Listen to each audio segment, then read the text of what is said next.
10 minutes. A lot can happen in 10 minutes. Here I am today, learning how to assist people contemplating suicide. Throughout my life, I've tried to do it so many times. I've had so many reasons to do it. But then I found out that the same reasons why I wanted to do it in the first place were also the reasons why I wanted to stay here and find a way out of the problems.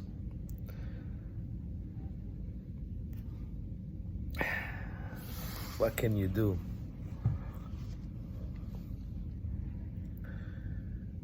I remember going through my separation from the family, not being able to see my kids or my wife at the time, not being able to go back home, back to Balkan kitchen. I lived on the street, I was homeless. Even though I owned properties, I owned business, I had money, but everything was taken away.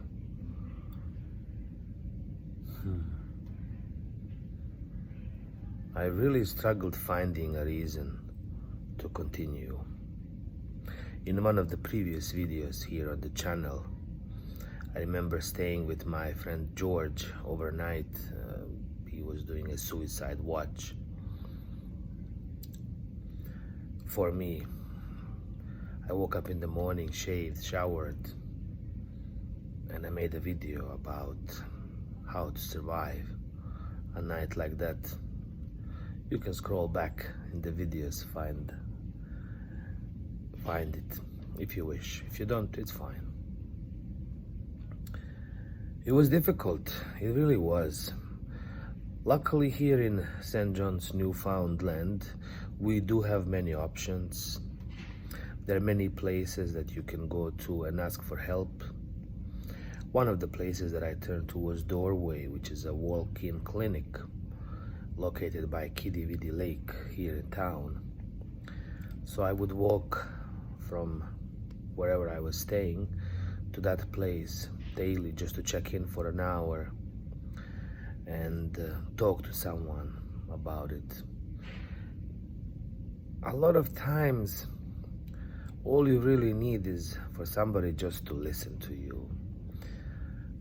Most of us are isolated from ourselves, from others, from whatever the reality, the objective reality is, and we live in our own heads, in our own made-up realities that are not true.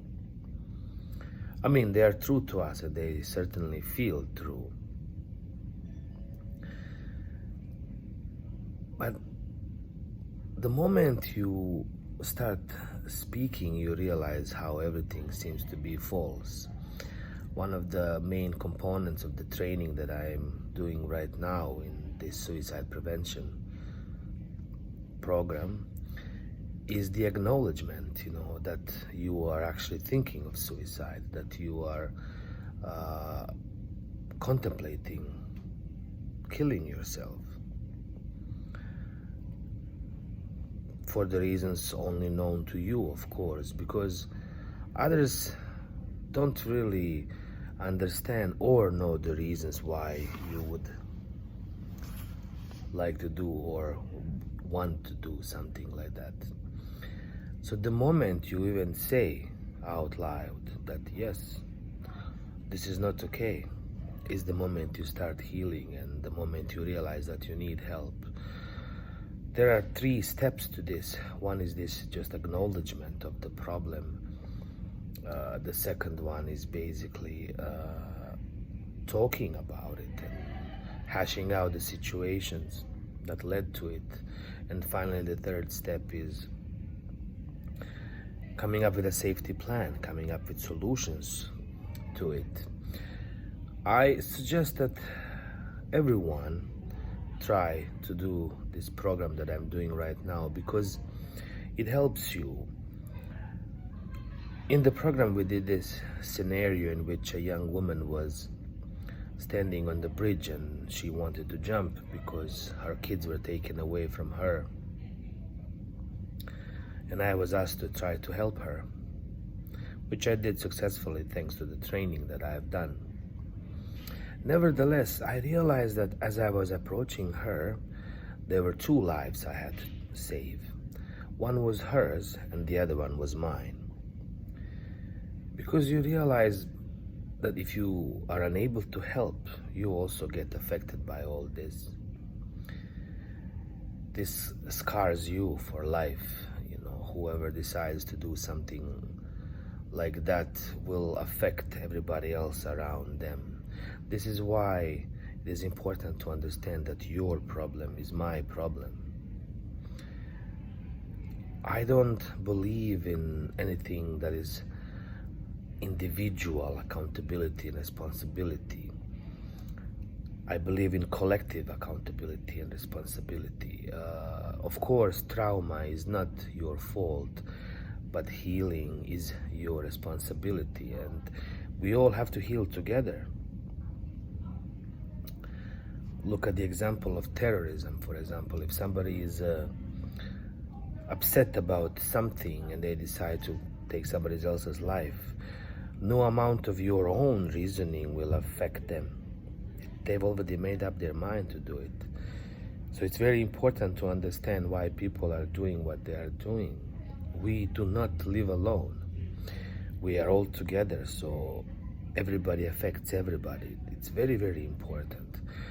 Through my own experience, when I was going through my own separation and contemplating taking my own life many, many times, I realized that I was also affecting the lives of my friends around me because they couldn't help me. They couldn't do anything about it. They did not know how to do it. Without a proper training, without proper experience, you really cannot help anyone. I also learned that when you ask someone, that you have to be persistent. You have to get to the bottom of it. You have to find out whether they are actually really thinking about suicide or not. You have to get them to say it openly. Again, I'm only rehashing the program and badly, but the awareness has to be there. Through my own experience in these videos that I'm sharing about my situation, I would like to talk about all of us going through this. At this point in Newfoundland and Labrador, we have 81.7% of single mothers trying to take care of the children. Fathers have been taken away from the homes for various reasons. Not all of us are horrible people. System has failed us, or has created this new situation in which children are growing up without proper parenting, that parents are not being supported to do their own job. And my channel definitely raises awareness to all these questions. Help is out there. There are people who want to help. There are organizations that want to help, whether it's mental help or housing help or just general help. Balkan Kitchen was next to Bridges of Hope, which is a local food bank. Anyone can walk in and get help and get food. So there is help out there, but you have to be willing to ask for it. You have to be willing to get it. You have to put down your own ego. It's not easy, and it takes two to tango. The responsibility is with all of us. It's not an easy one, of course, because most of us think this is not my job, I don't want to do it. Then whose job is it? Whose job it is to speak of the issues that are basically visible to all of us? I'm doing that in my own videos, through the story of Newfound Dad and Balkan Kitchen and my own experiences with life here in St. John's in Newfoundland, but also with my life in South Korea and Bosnia and Herzegovina and some other places around the world that I lived in. Here is everywhere, and we are all in this together. I love you all and see you in the next video. Cheers.